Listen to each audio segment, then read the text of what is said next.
Fala pessoas, e aí, tudo certo? Aqui é o professor Andrei e agora a gente vai trabalhar os tecidos de sustentação e condução. Aí assim, quando a gente pega essa coisa de tecidos de sustentação e condução, significa que a gente está trabalhando com histologia vegetal, tá? E assim, quando a gente trabalha com histologia vegetal, a gente fala dos tecidos vegetais, tranquilo? E quando a gente fala de tecidos de sustentação e tecidos de condução, isso aqui são tecidos adultos. São tecidos adultos ou permanentes que são formados a partir de tecidos meristemáticos, beleza? Aí vê o que é que vai acontecer.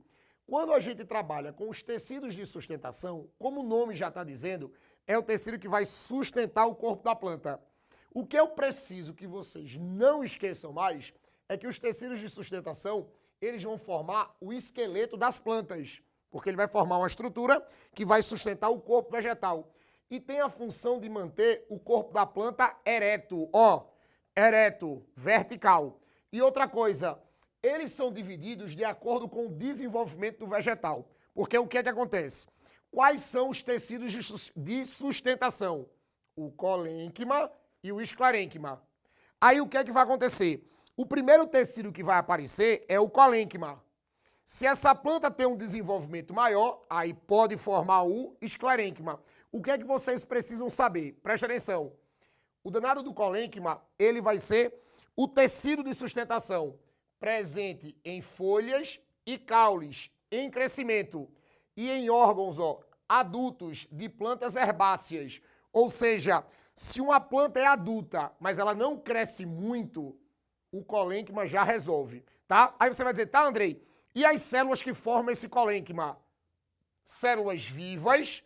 Ei, células vivas, tecido vivo, viu? Células vivas, tecido vivo. Fusiformes. Curtas, ei, e borrachudas, porque tem uma certa flexibilidade, beleza? Aí eu tenho, o esclarênquima.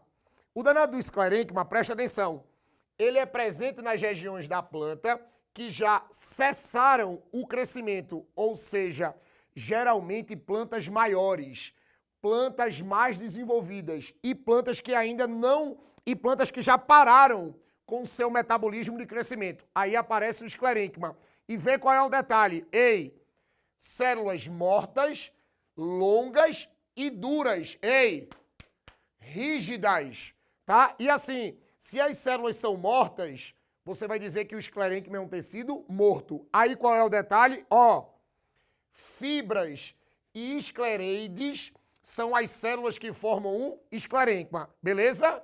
Tecidos de sustentação. Olha para cá. Tecidos de condução. Quando a gente trabalha com esses tecidos de condução, eles vão formar o sistema circulatório das plantas. Quando a gente fala de sistema circulatório das plantas, entre aspas, claro, não é porque vai ter sangue dentro da planta, não. Ai, meu Deus, eu vou cortar uma planta e vai jorrar sangue. Não. Esse sistema circulatório das plantas é exatamente o sistema onde você vai ter o transporte de seivas. A gente vai ter a condução das seivas. E o que é que acontece?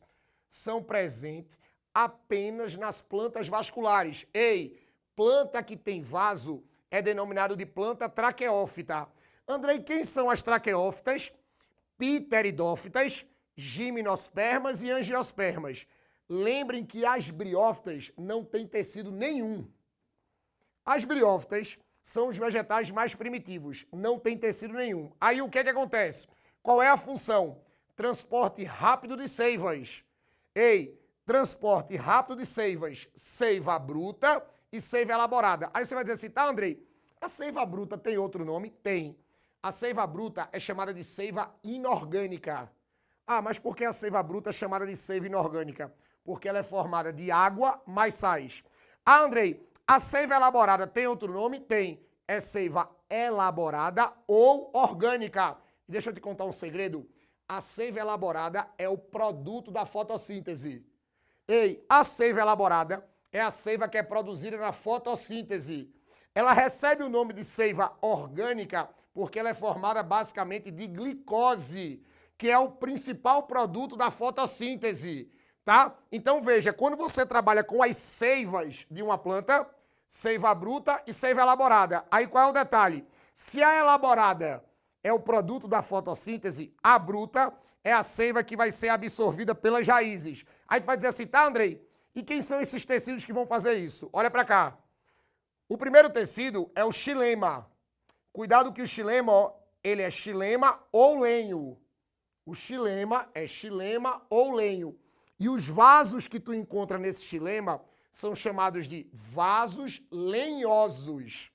Vasos lenhosos são vasos do xilema. E olha para cá, são eles que conduzem, ó, a seiva inorgânica da raiz para as folhas, porque puxa, olha para cá para esse desenho, vê que desenho massa. Eu vou ter a zona pilífera da raiz, que é exatamente a zona que vai puxar a água e os sais minerais. A seiva bruta vai chegar aqui, ó, e vai subir. Sobe para onde, Andrei? Para as folhas. Lembrem que a danada das folhas são os nossos órgãos fotossintetizantes. Tranquilo? Ah, e um detalhe, o xilema é um tecido morto, tá? Xilema é um tecido morto. As células dele são células mortas. E outro detalhe, o xilema, ele é mais interno do que o floema. Tranquilo? Aí depois, ó, já que eu falei, floema. Você vai ter o floema ou liber. Floema ou liber.